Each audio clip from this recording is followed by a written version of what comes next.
الحمد لله رب العالمين والعاقبة للمتقين ولا عدوان إلا على الظالمين وأشهد أن لا إله إلا الله وحده لا شريك له ولي الصالحين وأشهد أن محمدا عبده ورسوله وصفيه من خلقه وخليله سيد الأولين والآخرين اللهم صل عليه وعلى آله وصحبه ومن اتبعهم بإحسان إلى يوم الدين أما بعد. Mes chers frères et sœurs, le thème de notre khutbah بإذن tabarak wa ta'ala est dépasser les limites lors d'une dispute. Dépasser les limites lors d'une dispute. Il arrive qu'un frère ne s'entend plus avec son frère en Allah. Et suite à cette dispute, naît une injustice. Des insultes, des moqueries, des calomnies, des médisances, voire même, parfois, ça en arrive aux mains. Et nous, ce qui nous est demandé en islam, c'est que dans le cas où il y a une dispute, une querelle entre toi et un de tes frères, toi aussi ma sœur, entre toi et une de tes sœurs, tu dois rester juste et pieux. Et tu ne dois pas dépasser les limites. Chers musulmans, l'hypocrisie est l'une des maladies les plus dangereuses pour la société. La présence des hypocrites dans la communauté, sous n'importe quelle forme, est un mal grave et un danger énorme. Et bien que les hypocrites, par définition, sont ceux qui affichent l'islam et cachent la mécréance, c'est ce qu'on appelle l'hypocrisie majeure, eh ben, il y a d'autres traits qui peuvent être présents chez un musulman sans pour autant le conduire à la mécréance majeure et qui font partie des caractéristiques des hypocrites. Selon Abdullah ibn Amr ibn al-As, le prophète sallallahu alayhi wa sallam a dit 4 marques, 4 caractéristiques. Celui qui les réunit toutes est un parfait hypocrite. Celui qui en détient une seule est marqué par l'hypocrisie jusqu'à ce qu'il s'en débarrasse. Donc voyons ensemble ces 4 caractéristiques d'hypocrite que va mentionner notre bien-aimé alayhi salatu wassalam dans le hadith rapporté par Bukhari et Muslim. 1. Quand on lui confie un dépôt, il le trahit. Quand tu lui confies un dépôt, une amana, il trahit le dépôt. 2. Quand il parle, il ment. Ça fait partie des caractéristiques de l'hypocrite. Le musulman est véridique, il ne ment jamais. Également, quand il signe un pacte, il ne le respecte pas. Et 4, il dépasse les limites lors d'une dispute. Ça fait partie, mes chers frères, mes chères sœurs, des caractéristiques des hypocrites. Tu es en colère, tu as été lésé par quelqu'un, la religion t'interdit, toi qui es dans cette colère, d'être injuste, de dépasser les limites. Tu dois, même dans ta colère, même dans ta querelle, rester dans le cadre fixé par la religion. Subhanallah, quand ils vont bien et qu'ils sont amis, c'est le Coran et la Sunna qui les régit, mais quand il y a une dispute, c'est les lois de la rue qui les régit. Je comprends pas. Vous êtes musulmans que quand tout va bien, quand vous êtes en colère, vous êtes en dispute, vous êtes dans une querelle, ça y est, il n'y a plus d'islam. C'est Shaitan qui vous dicte le comportement à adopter. Vous êtes musulmans que quand tout va bien. Mais pourquoi on ne se remet pas en question? On parle ici d'une caractéristique d'hypocrite. C'est terrible. Dépasser les limites dans la dispute aux musulmans est un signe de faiblesse de caractère. Parce que quelqu'un qui est fort, c'est quelqu'un qui se maîtrise. C'est ce que nous a enseigné le prophète sallallahu alayhi wa sallam. Il a dit, le fort n'est pas celui qui terrasse ses adversaires, mais le fort est celui qui se maîtrise quand il est en colère. C'est lui le fort. Dépasser les limites dans la dispute est un signe de faiblesse de caractère, de manque de noblesse, de manque de dignité, d'arrogance. C'est un attachement finalement à quoi? À dunya. Parce que tu cherches quoi? La gloire. Tu cherches à satisfaire ton nafs. Tu suis les suggestions du diable.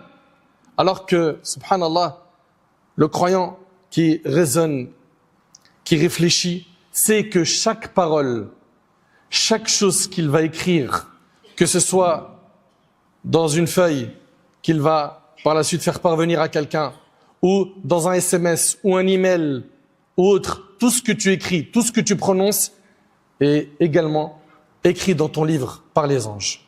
Et tu auras des comptes à rendre sur ça le jour du jugement. Allah Ta'ala dit « Ma yalfidhu min qawl illa ladayhi raqibun atid » Il ne prononce pas une parole sans avoir auprès de lui un observateur prêt à l'inscrire. Le croyant raisonnable, c'est qu'il ne prononce pas et n'écrit pas un seul mot sans qu'il ne soit comptabilisé. Chaque mot qui sort de sa bouche doit être calculé. Chaque lettre que tu écris doit être réfléchie. Le croyant s'abstient de parler sur les gens. En calomniant les gens, en étant dans la médisance, tu es en train de distribuer tes hasanat. J'ai une question à te poser. T'en as assez? T'en as assez, toi, des hasanat pour distribuer aux autres? Dans ta tombe, tu seras seul. C'est quoi? C'est juste pour calmer la haine que tu as dans ton cœur? Apaise-la d'une manière religieuse. Regarde comment le prophète sallam a fait.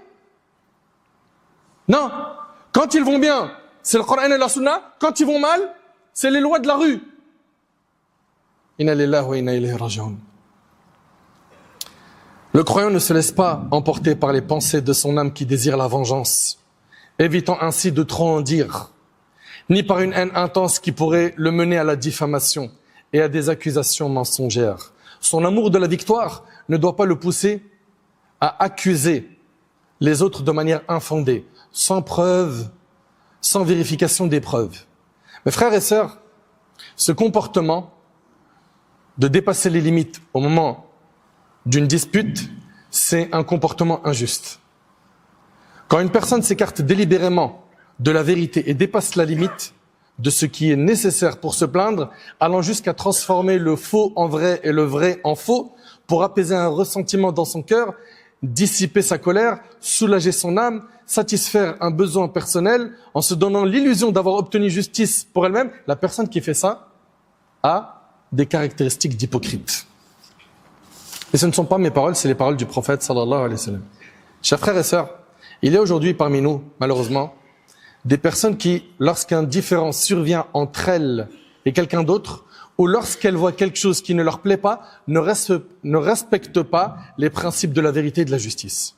Elles vont au-delà, vers le mensonge, l'injustice, et se réjouissent d'avoir un langage acerbe ou une plume habile pour embellir leurs accusations avec des mensonges, les rendant plus convaincantes et influençant les gens à se ranger de leur côté contre leur adversaire, tout en les induisant en erreur, leur faisant croire qu'elles sont dans leurs droits, bien qu'elles sachent pertinemment qu'elles n'ont aucune légitimité. Aïcha radhiyallahu anha relate que le prophète sallallahu alayhi wa sallam a dit « Le plus détesté des hommes auprès d'Allah est le querelleur invétéré ». C'est rapporté par Bukhari et Muslim.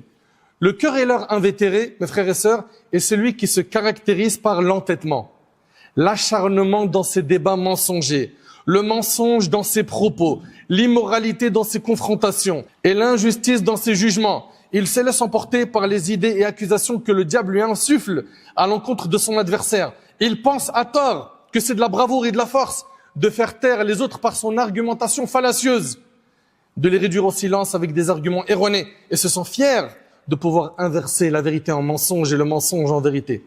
Il se complaît dans son arrogance et son orgueil lorsqu'il parvient à vaincre son adversaire, sans se rendre compte que tant qu'il persiste à se livrer à des disputes injustes, il demeure sous la colère d'Allah. Il demeure sous la colère d'Allah Azza wa Jal. En agissant ainsi, il plonge lui-même dans l'abîme et souille son âme, tout en attribuant à autrui des choses qui ne sont pas en eux. Et selon Abdullah ibn Umar, radiyallahu anhu an jami' as-sahaba, le prophète sallallahu alayhi wa sallam a dit, celui qui dispute sur une cause injuste, tout en sachant qu'elle est fausse, reste dans le courroux d'Allah jusqu'à ce qu'il y renonce. Celui qui se dispute avec quelqu'un sur une cause injuste, tout en sachant qu'elle est fausse, le prophète Samin nous dit qu'il reste dans le courroux d'Allah. Allah, il est en colère contre lui. Tu sais que c'est faux ce que tu es en train de faire. Tu veux juste faire quoi? Apaiser ton cœur en faisant du mal à quelqu'un. Eh ben Allah, il est en colère contre toi. Ça te fait rien. Elle est passée où ta foi? Là, je parle à ton islamité. T'es bien musulman. En tant que musulman, tu peux entendre ces paroles et rester insensible? Tu trouves ça normal? que vas-tu dire à Allah quand tu seras présenté devant lui? Toi qui aujourd'hui t'as entendu ce discours. Est-ce que le plus important, c'est de satisfaire Allah ou satisfaire ton nafs, ton ego? Celui qui dispute sur une cause injuste tout en sachant qu'elle est fausse reste dans le courroux d'Allah jusqu'à ce qu'il y renonce. Et quiconque dit sur un croyant ce qu'il n'y a pas en lui, tu l'as accusé de menteur alors que c'est pas un menteur. Tu l'as accusé d'être un voleur alors que c'est pas un voleur. Un manipulateur alors que c'en est pas un. Eh ben écoute bien. Et quiconque dit sur un croyant ce qu'il n'y a pas en lui, Allah le fera habiter dans Radratul Khabal. Vous savez c'est quoi? Ce sont les sécrétions des gens de l'enfer. C'est-à-dire que son châtiment, ça sera d'être dans les sécrétions des gens du feu, jusqu'à ce qu'il soit délivré de ce qu'il a dit, et il n'en sera pas délivré, rapporté par l'imam Ahmad. Chers musulmans, chères musulmanes, craignons Allah subhanahu wa ta'ala, et que la haine envers quelqu'un, le désir de vengeance ou son mépris ne nous pousse pas à abandonner la vérité, à franchir les limites de l'honnêteté, à débattre avec des mensonges et à prendre du plaisir dans les polémiques. Abdullah ibn Mas'ud radiyallahu anhu, ce noble compagnon, relate que le prophète sallallahu alayhi wa sallam a dit « Soyez véridiques, car la véracité mène à la piété, et la piété mène au paradis. L'homme ne cesse d'être véridique jusqu'à ce qu'il soit inscrit auprès d'Allah comme un grand véridique.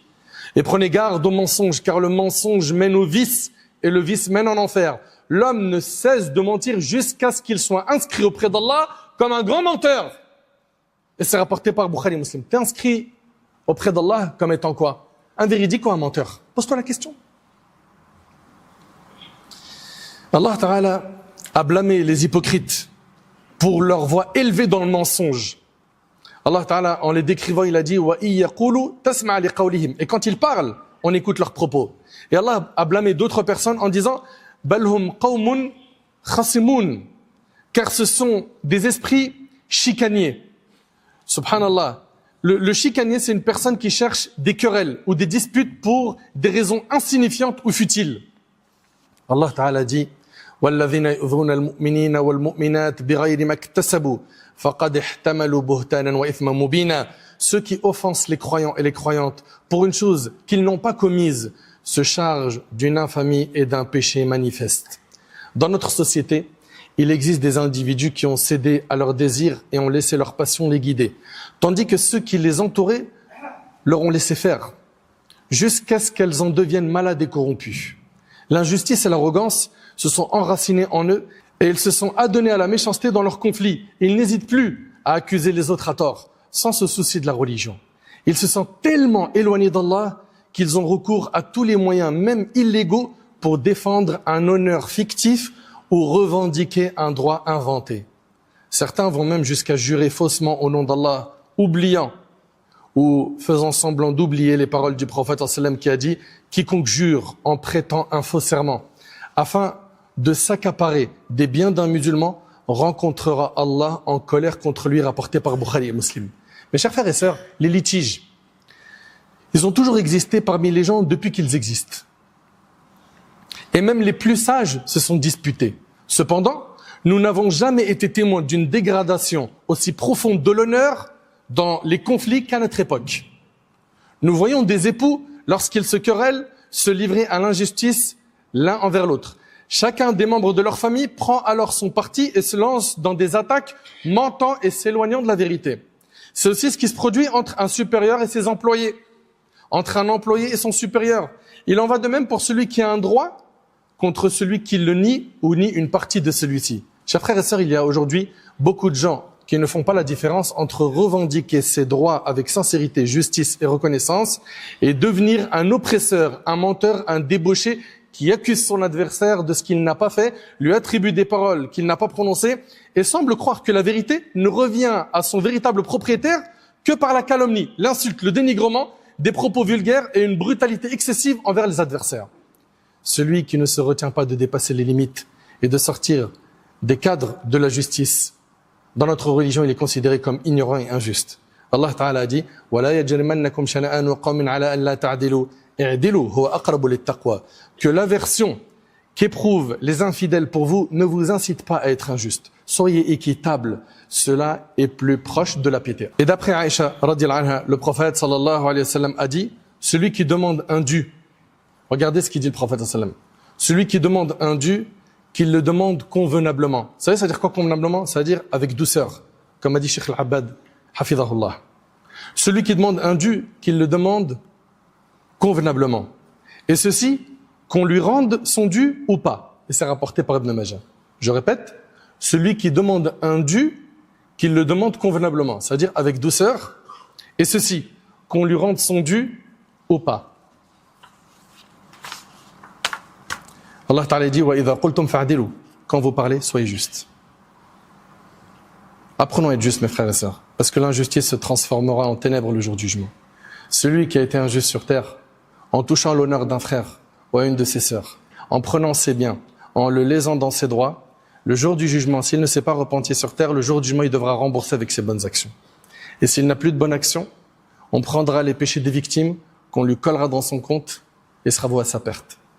Enfin, réfléchissez bien, barakallahu fikum, avant d'écrire, avant de laisser des audios sur WhatsApp ou autre, où vous êtes en colère et où vous dépassez les limites fixées par la religion.